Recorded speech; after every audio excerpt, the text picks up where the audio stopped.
श्री गणेशाय नमः। ॐ श्री सरस्वत्यै नमः। ॐ श्री गुरुभ्यो नमः। ततः शङ्खाश्च वैर्यश्च प्रणवानकगोमुखाः सहस्रैवाभ्यहन्यन्त सशब्दस्तुमुलोऽभवत्।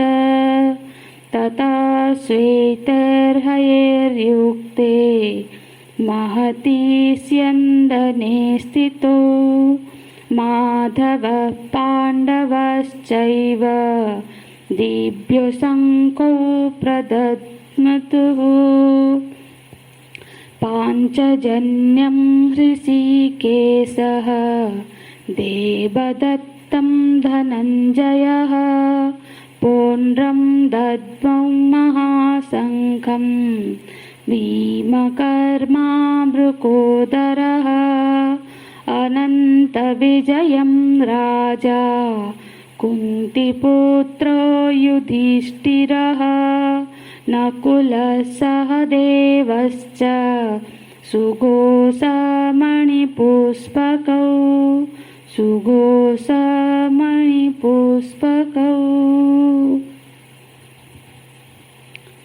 शंखं दद्मौ प्रतापवान। सेनापति भीष्म जी को युद्ध के लिए उद्यत देखकर कौरवों के पक्ष की जो सेनाएं हैं वो भी युद्ध के लिए उद्यत हो जाते हैं। ततः अन्यंतर, ततः का अर्थ है जब भीष्म पितामह ने सिंहनाद किया और बड़े जोर से शंख बजाया तो उनके जो सेना थी, कौरवों की सेना, वो लोग को ये भ्रम हो गया कि युद्ध की घोषणा हो गई।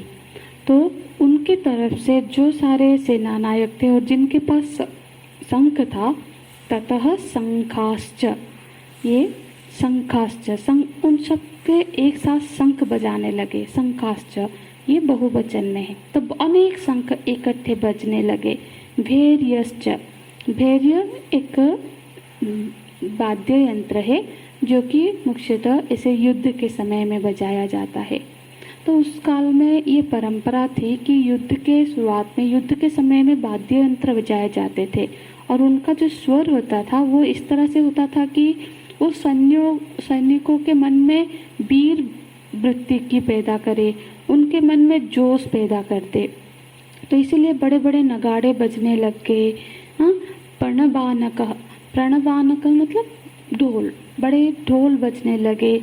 गोमुखा, गोमुखा एक वाद्य यंत्र होता है जो जानवरों के सींग से बनता है और वो ऐसे नली टाइप का होता है, तो जिससे कि बहुत तीव्र ध्वनि निकलती है। तो इस तरह से कई तरह के जो बहुत ध्वनि पैदा करने वाले जो सारे वाद्य यंत्र इकट्ठे बजने लगे। तो बोलते सहसैव, सहसैव मतलब सहसैव, सब एक ही साथ मानो बज उठे। तो सब एक साथ जब बज उठे, अचानक से सारे बज उठे, तो फिर कैसा आवाज हुआ? अभ्यहन्यन्त शब्द तुमुलो भवत। तो इसे जैसे तुमुलो भवत मतलब तुमुल शब्द हुआ, बहुत भयंकर नाद ध्वनि प्रकट हुई और भयंकर नाद से सारे शंख, सारे यंत्र, जो वाद्य यंत्र सब इकट्ठे जैसे मानो बजने लगे। और इस तरह से कौरवों की ओर से एक युद्ध की मतलब घोषणा हो गई। तो कोई भी यदि प्रश्न करेगा कि महाभारत युद्ध में युद्ध की प्रारंभ किन से हुई, तो यहाँ पे कौरवों की ओर से हुई। जबकि पांडवों के राज्य को कौरवों ने अपने कब्जे में कर रखा था और पांडव उसको उनसे लेने के लिए युद्ध हो रहा था। तो फिर तो नियम यही था कि पांडवों की ओर से युद्ध हो, क्योंकि राज्य तो कौरवों के पास था। पर हुआ ये कि कौरवों ने ही पहले युद्ध की घोषणा कर दी। तो जब कौरवों की ओर से शंख बजने लगे, युद्ध की घोषणा होने लगी, तब पांडव सेना भी, जब ये पांडव सेनाओं ने जब ऐसा सुना तो फिर वो भी अपने ओर से, पांडव की ओर से युद्ध, तो वो भी शंखनाद करने लगे। तो यहाँ पे संजय जी का दृष्टि सबसे पहले उस रथ पर जाती है जहाँ भगवान विराजमान है। तो पहले वो अर्जुन जी के रथ की तरफ देखते हैं, तो बोलते ततः स्वैतेर हयर युक्ते।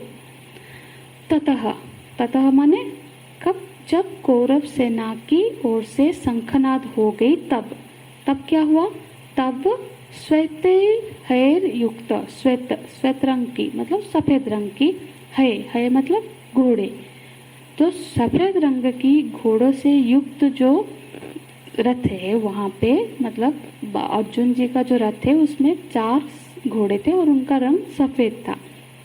तो यहाँ पे वही वर्णन कर रहे हैं कि जो सफेद घोड़ों से युक्त जो रथ है, और वो रथ कहते हैं महति स्यंदने स्थितो, और वो रथ महति महान रथ है जिस पर भगवान स्वयं विराजमान है। वो महान रथ क्यों है, क्योंकि उस रथ में एक शस्त्रागार भी है। जब इतना बड़ा युद्ध हो रहा है, 1-2 शस्त्र से तो थोड़ी ना काम चलेगा, तो अनेक शस्त्र के, एक शस्त्र कट जाता है, टूट जाता है, तो दूसरा शस्त्र तुरंत उठाते हैं, हमने टीवी में भी देखा है। तो वहाँ पे शस्त्रागार है, मतलब वहाँ से तुरंत दूसरा शस्त्र वो ले सके। और साथ ही साथ वहाँ औषध, सारे दवाइयाँ, चिकित्सा की व्यवस्था है। यदि रथी को चोट लग गई या फिर घोड़ों को कुछ हो गया तो तुरंत उसका इलाज भी किया जा सके, उसकी भी व्यवस्था है। वहाँ विश्राम की भी व्यवस्था है। तो अनेक ऐसे सुविधा से युक्त वो रथ है, वो दिव्य, जैसे कि मानो महान रथ है। तो बोल रहे महति स्यंदने स्थितो, और उसमें कौन कौन विराजमान है, माधव श्री कृष्ण विराजमान है, जिनका एक नाम माधव भी है। पांडवश्चैव, पांडव मतलब यहाँ पे पांडव में से अर्जुन को इंगित किया जा रहा है। तो यहाँ पे पांडव भी है और भगवान श्री कृष्ण भी है। तो इस रथ का और वर्णन करते हैं कि जो रथ है जिसमें कि इतने सारे व्यवस्था है, जहाँ पे भगवान स्वयं विराजमान कर रहे हैं। तो जैसे कि मानो ये रथ का एक संकेत है कि कैसा होना चाहिए रथ। यहाँ पे हमने कठोपनिषद में श्रवण किया है कि इंद्रियाणि हयार ना हो, तो इंद्रियों का नाम ही घोड़ा है। तो ये जो शरीर रूपी रथ है, इस शरीर रूपी रथ को लेकर जो चलने वाली है, उसका सारथी कौन है, आत्मा है। आत्मा जो जिस शरीर के सारथी है, और उसमें घोड़े कौन है, इंद्रिय है। तो यदि हमारे घोड़े, हम घोड़ों ही हमारे रथ को चलाए, घोड़ों के पीछे पीछे रथ चले, क्योंकि घोड़ों के पीछे मन चलेगा, मन के पीछे से बुद्धि चलेगी, और बुद्धि के पीछे हम चले तो फिर तो सत्यानाश होना ही है। जबकि आगे हम पाठ करेंगे गीता जी में भी भगवान बोलते हैं, इंद्रियाणाम हि चरतां यन मनोन्विधीयते तदस्य हरते प्रज्ञां वायु नावयवं वासी।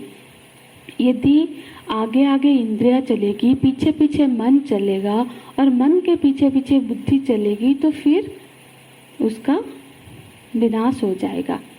और होना क्या चाहिए असल में, सारथी जो है वो सारथी, उचित तो यही होगा कि सारथी जहाँ ले जाए रथ वहाँ चले, फिर इंद्रिया भी वहाँ चले, मन भी वहाँ चले। मन तो जो सारथी कौन है, सारथी है सारयति अश्वन इति सारथी, जो घोड़ों को चलाए उसको सारथी बोलते हैं। तो हमारे जीव ये शरीर रूपी रथ के सारथी अंतर्यामी परमेश्वर जब हो, वो जब हमको चलाए, जब हमारा बागडोर उनके हाथ में हो, तभी हमारा मंगल है। और जो इंद्रियां हैं उनको कैसा होना चाहिए, उनको चाहिए श्वेत, वो श्वेत हो, उज्जवल हो, निर्मल हो, माने वो सत्व प्रधान हो। तो जब ऐसा सत्व प्रधान धवल हस्व मतलब इंद्रिया जब और एक ही इंद्रिय नहीं, जब सारे इंद्रिय इस तरह से सत्व प्रधान होता है, उज्जवल निर्मल श्वेत होता है, और सारथी जब अंतर्यामी प्रभु होते हैं तो वहीं पे मंगल है, वहीं पे विजय है। उसी तरह से यहाँ अर्जुन जी के रथ श्वेत है और वहाँ सारथी स्वयं परमात्मा परम ब्रह्म भगवान ही है। तो यहाँ जो रथी सारथी है, इसमें एक है माधव और दूसरा है पांडव, मतलब अर्जुन।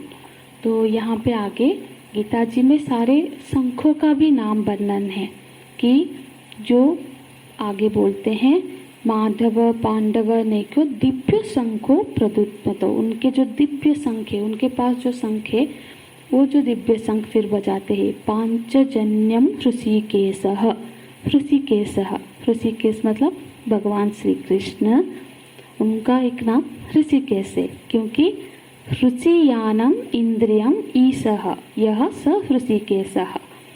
भगवान का एक नाम ऋषिकेश इसलिए पड़ा क्योंकि ऋषि का अर्थ होता है इंद्रिय, जो सारे इंद्रियों के ईश्वर है। मतलब सारे इंद्रियों के ईश्वर कौन है? आत्मा है, आत्मदेव है, उसी को ऋषिकेश कहते हैं। और उनके शंख का नाम है पांचजन्य शंख।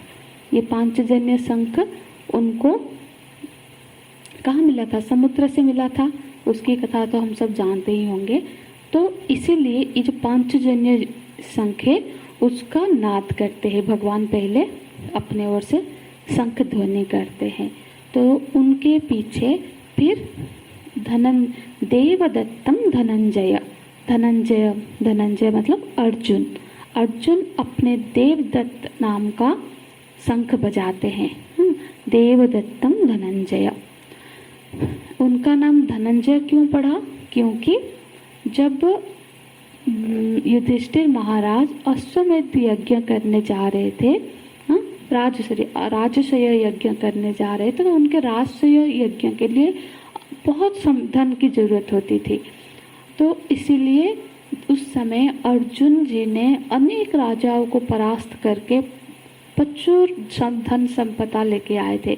तब से उनका नाम बोल गया धनंजय, मतलब विजय प्राप्त करके धन लाए थे। तो धन पे जो जय प्राप्त की थी इसलिए उनका नाम पड़ा धनंजय। तो ये जो धनंजय अर्जुन है, उनका रथ है, उनका जो शंख है उसका नाम है देवदत्तम। देवताओं के द्वारा दिया गया ये जो शंख उनके पास था, उन्होंने वो शंख को बजाया। और आगे पौंड्रम दद्मौ महाशंखम, पौंड्रम दद्दो मतलब यहाँ पे भीम जी का जो शंख है, भीम का शंख का नाम है पौंड्र। उनका नाम भी बड़ा डिफिकल्ट सा है। तो ये जो शंख है, और वो शंख कैसा है? महाशंखम, भीम जी का है तो वो कोई साधारण शंख तो नहीं होगा, वो महाशंख है, मतलब बहुत विराट आकार का भी है, विशाल शंख है, उसको वो बजाते हैं। तो उनकी भीम कर्मा मतलब जो भयानक कर्म करते हैं, मतलब दुर्दांत कर्म करने वाले भीम जो है ब्रुकोदरः, उनका और एक विशेषण दे रहे जो ब्रुकोदर है। ब्रुकोदर मतलब जिनका उदर बहुत बड़ा है, मानो कि बहुत भूख लगती है उनको। तो जब कुंती माता जब भोजन बनाती थी, उस भोजन को 2 भाग किए जाते थे। एक भाग से 4 भाग बनते थे जो कि चारों भाइयाँ खाते थे, और पूरा एक भाग अर्जुन मतलब भीम जी खाते थे। तो भीम जी को बहुत भूख लगती थी, उनके पेट में ब्रुको नाम का एक है जो कि उनको हमेशा खाना चाहिए होता था। आगे बोलते हैं अनंत विजयम राजा कुंती पुत्र युधिष्ठिरः, जो कुंती पुत्र है, कुंती जी के बड़े पुत्र है युधिष्ठिर, और वो क्या है? वो राजा है। जो राजा युधिष्ठिर है, उन्होंने अपना अनंत विजय नाम का शंख बजाया। फिर नकुलः सहदेवश्च सुघोषो मणिपुष्पकौ, नकुल जी के शंख का नाम है सुघोष, और सहदेव के शंख का नाम है मणिपुष्पक। तो उन दोनों ने भी अपने अपने शंख को बजाया। इस तरह से पांडवों की ओर से भी युद्ध की घोषणा हो गई। और आगे के मंत्रों में जो दूसरे महारथियां उनके पांडवों के पक्ष में है, उन्होंने कौन कौन से शंख बजाए उसका भी वर्णन है, जो कि हम कल की कक्षा में देखेंगे। हरिओम तत्सत। ओम पूर्णमदः पूर्णमिदं पूर्णात् पूर्णमुदच्यते पूर्णस्य पूर्णमादाय पूर्णमेवावशिष्यते। ओम शांति शांति शांति। हरि ओम। श्री गुरुभ्यो नमः। हरि ओम।